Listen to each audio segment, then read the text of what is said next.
So we are going to be looking at the deck view today. Just so you know, the notes are right here for you, so make sure you're logging on to your Google Drive and getting that shared copy, or looking with your trainer right now. So as you can see, segment 4 is located right here, and it covers all the different buttons that's in the deck view. So let's open up Virtual DJ8, and bam, there it is. So the point we're going to focus on right now is just this view up here. We've already covered the mixer view, and the rhythm view is going to be covered in another video. We've got your browser and your search window down here, your browser view, your auto mix. We don't need to worry about any of those right now. We're only thinking about these. Now, as we remember, this individual line down the middle, it's separating these two. So deck A and deck B are totally identical, but they're separate.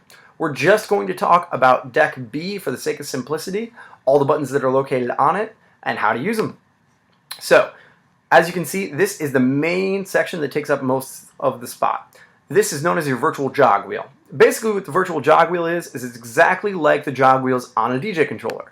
When you move it when there's a song on it, it does the wiki-wiki thing. It goes back and forth, right? So it allows you to move forward in your song or backward in your song. The part around it allows you to move it a little bit slower, just like on the edge of a jog wheel if you were to touch that. Now, this never needs to be used pretty much for anything, but it is good to know it because as soon as you click a song, it's going to move, and it's going to be a representation of where you are in the track. If you want, you really can just bring it back or not. So, moving on. The red button, the only one that flashes, is your play button. Click it, and you'll start playing the song. This is your pause/stop button. Click it once to pause, click it twice to stop. Your cue button sets a cue point wherever you are. So if you set a cue, it's going to have a cue there now. So as you can see, there'll be that little line right there, and that's going to be your cue. So if you click cue again, it moves the cue. Hold the cue button down in order to play the cue. So very similar to Serato right there. For the most part, you're never going to end up having to use the cue button because the cue point that it sets, it's really not that effective, and it doesn't save it as a hot cue. So it's kind of useless in a lot of ways, but it's good to know what that button is just in case you hit it. So sync button, basically what that does is it matches your BPM to any other song that's on the other side, within reason, which is controlled by your pitch. However you have your pitch percentage at, it'll allow you to change your sync. So pitch is right here, and that changes both the key and the speed of the song. Now, if pitch lock is on, then it's going to keep the actual pitch, meaning the key, at the same, but change the speed of the song as it goes. So just as an example right now, we are going to make sure, right here is your key lock button. If it is unlocked, then you can actually change the key of the song as you go through this. So right here is your key indicator, as you can see. So right now we're at 05B. As you move it up or down, it changes 10B, 3B, 12B, 7B, all different kinds of keys. So, as I was saying, if the song's playing, just so you can hear what it sounds like without key lock,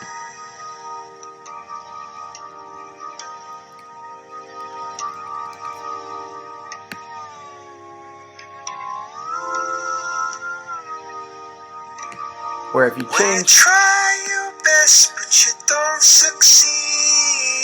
Now this is only affecting how fast the song is going. You get what you want, or you can make them sound really good. When you feel so tired, but you can't sleep. So the point is that just always make sure key lock's on. That way when you're clicking sync, or if you're already set to auto sync, that way it's not ever just changing how it sounds automatically when you throw the track up. Or else you're going to have like an Alvin and Chipmunks kind of idea, and that's not a good thing to have. So the equal key button will match the key of the other song. Up a key will just change it a little bit, and down a key will change it a little bit as well. It goes by semitones. So we are going to throw up a different song just for the sake of it. Cool. So next buttons to worry about. Vinyl button. When vinyl is engaged, that means that you can do the scratching. When vinyl is not engaged, it only changes the pitch of the song. So as this track's actually playing, if you hold it down, it's only making it slower or making it faster. With vinyl, and if you click down on the jog wheel, it actually stops the track. So typically we keep vinyl on just so when you actually touch your jog wheel on your controller, it allows you to stop or start the track. Slip mode will flash when it's activated. Basically, that allows you to do effects and other things, and while the track is playing, it'll keep playing in the same spot under it. So you won't have, say, a break start effect, and when you deactivate the break start effect, your song's just stopped somewhere at the same point. So it'll keep things in rhythm so you can do effects and then go back into the song like it was normal. So I'll give you an example.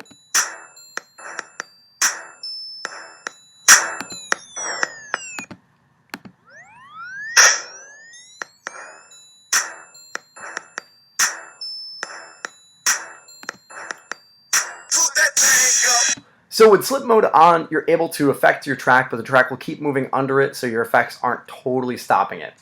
So let's move on to our next buttons. So over here we have the custom button section, which honestly you can create anything. Whenever you click into it, Virtual DJ is going to let you know that you can pretty much edit them to anything, and the button editor is going to come up. So you can choose whatever you want these to be. So if you want it to be, you know, let's just say we wanted to have a certain loop.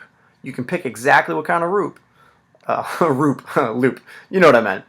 So you can have it loop exit. So if you just wanted a quick loop exit button, loop load, loop roll, whatever you want that button to be. You can have it as a PFL, a sampler, so a quick one. There's tons and tons of different things. You can totally customize those buttons. So that's completely up to you as a DJ. Whatever you want those buttons to do, they will do for you. So let's just check out a loop roll sound.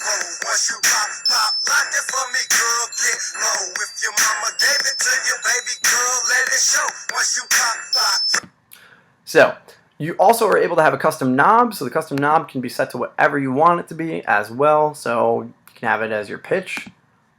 Let's just do a pitch bend there and see what happens.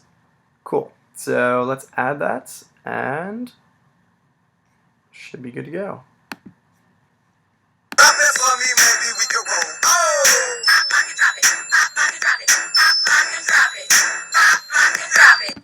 So that's a weird knob. You're going to have to figure out what you want to use the most in terms of your knobs, but that is able to do pretty much anything you want. So Virtual DJ gives you a lot of customization. With on each side, you get an extra 4 buttons and a knob. That's pretty cool. So let's move up to your hot cue section. Basically, a hot cue is what you're going to use for introductions, formalities, and setting points in a song that you really want. So pop, lock it, drop it. I wanted that to chorus. So let's just find that spot.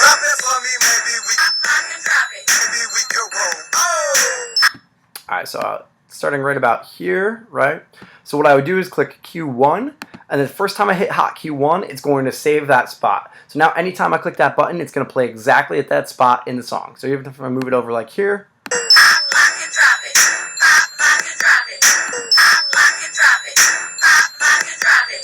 so you're up to having 6 cues. That's the possibilities for it, and you can have only pretty much as many as your controller allows at a time, or else you're going to have to click them right off of here. So for me, my controller has 5 cues because it's an NS6. So the 6th cue, I won't be able to actually play off of my controller.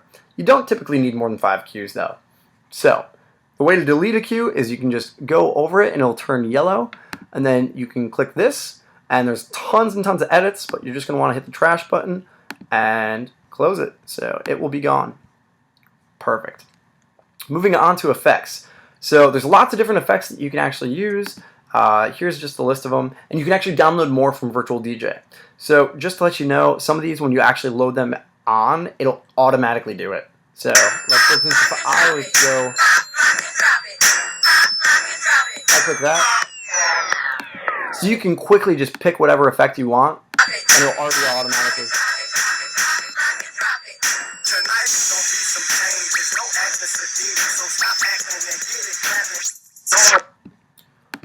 So the effects are all right here, and there's also video effects and visualizations. Sound effects are probably what you're going to want to use. Use them sparingly. You don't want to just totally cover your crowd with random sound effects.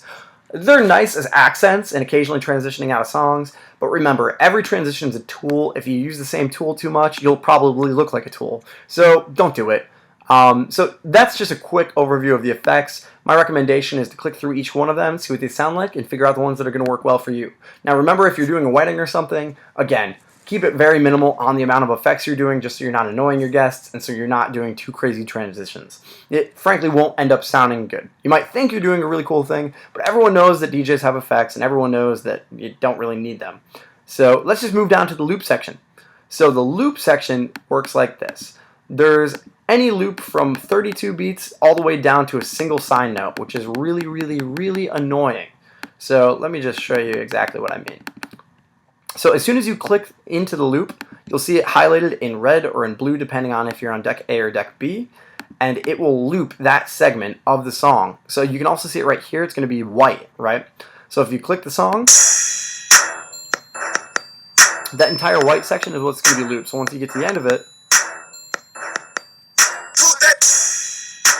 it'll bring the song right back, and it'll keep repeating that indefinitely until you take it out of the loop.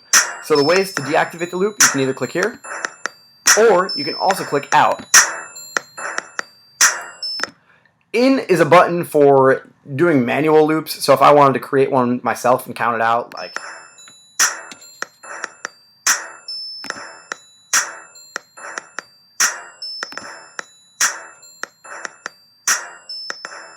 and it'll have a different sign for it, meaning that it's a custom loop.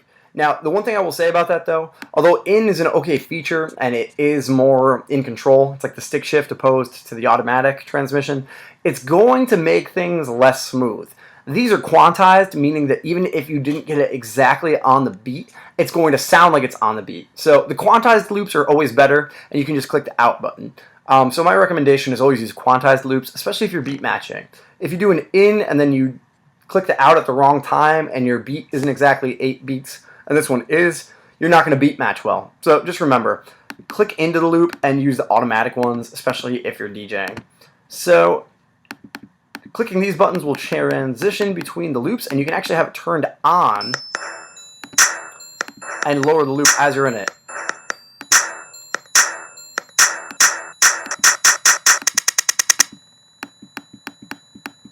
And as I said, the individual sine note, so that literally just sounds like a high-pitched bell at this point.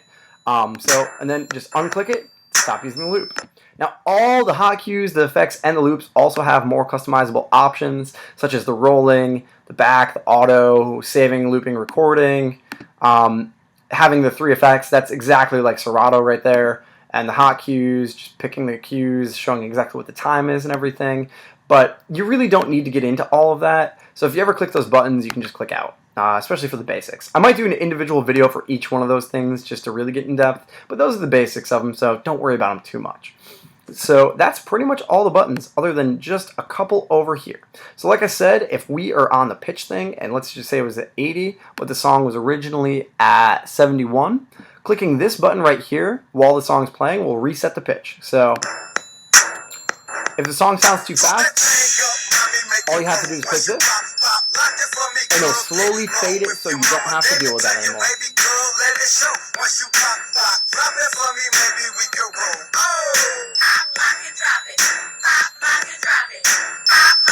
These buttons are your pitch bend, and pitch bend is going to just change how quickly the song's playing as long as you're holding it, which allows you, if you're beat matching, kind of like touching the edge of the jog wheel, it allows you to just move the track a little bit. So these are all the basic buttons. Just remember, if you need to get to the key section, you can click this little thing down here. Right up here is where it's going to give you all your song information, your BPM, your gain amount, which if you have your gain right here, you can see it changing. So you can have it up to 12 dBs or all the way down to 98, whatever it is, that's going to just show right there. So that shows your gain, whatever key you're in. So if you throw on another song in the same key, you can match them by key, and also your BPM right there. Tap tempo is going to, whatever tempo you tap it at. So if you had a song playing over here at 70, cool. So let's just put it in a loop so we can try and do this. So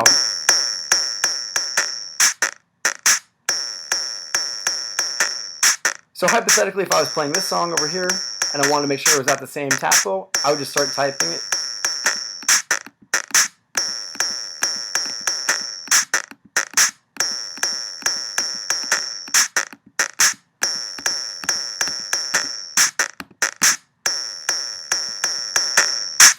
So now these two songs should be around the exact same BPM. Now, this is a double time of it, but it's still going to match correctly because of the way that you typed it out. I will say this though, it is going to drastically change the way that your song sounds typically. So just be careful when you use the tap tempo button. It's typically not going to be a good thing because it's also going to save your song at that tempo that you last used it at. So if I was to look for Pop Lock It Drop It, I believe it's going to show up at that tempo now, which might not be the best thing in the world. Where'd you go? Yeah, so see, now you can see this one's saved at 140.52, which means anytime you load the song now, it's going to be that fast. So this is a great tool for if, say, Party Rock Anthem, the original one, isn't actually at the right BPM, like it reads it at 130, but it's actually 128, and the song keeps getting off. You can tap tempo to figure out what the actual tempo is, and then you can use that from then on as a good reference point so you can beat match it correctly. So that is everything in the deck window that you need to know about, guys. If you have any questions, just let your trainers know, and stay tuned for the next video. Thank you.